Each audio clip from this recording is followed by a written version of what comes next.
The promise of God is not supposed to be idolized. Only God is supposed to be idolized. The blessings God gives you, including the promises, are not supposed to be idolized, obsessed with.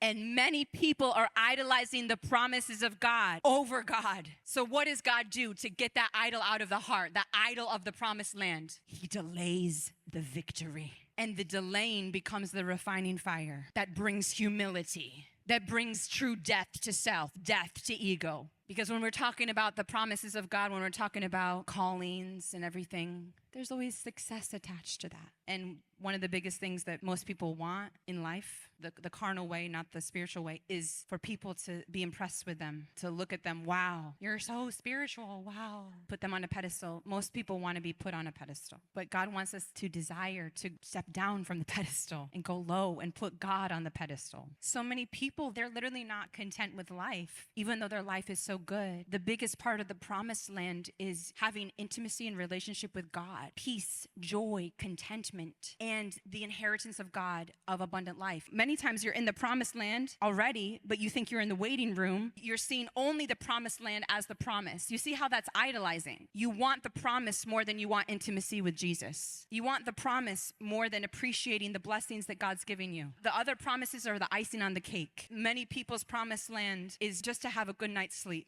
And you're having a good night's sleep. It's just to have one pure-hearted good friend, and you have that. And so many people are missing what they already have, not grateful, longing for the promise and making it an idol. Because what they're really longing for in the promise is success, validation, money sometimes, and getting approval from people, applause from people. God has taught me that it's actually not good to be longing for the promise. It's better to be content and excited for the promise, but not desperate for the promise. When we're longing for the promise, desperate for the promise, it's usually having to do with, I want the promise. But remember, the promise is not about you. The promise is all for God's glory. When the promise comes, you're supposed to be rejoicing over what God is doing now, not what you get from it. That's what you're supposed to be so excited about when the promise comes. Not, finally, I can have my success. Not, yes, vindication now, finally. Many people are obsessed with getting that vindication. Once again, that's making it about you. So God will delay the victory for a purpose sometimes.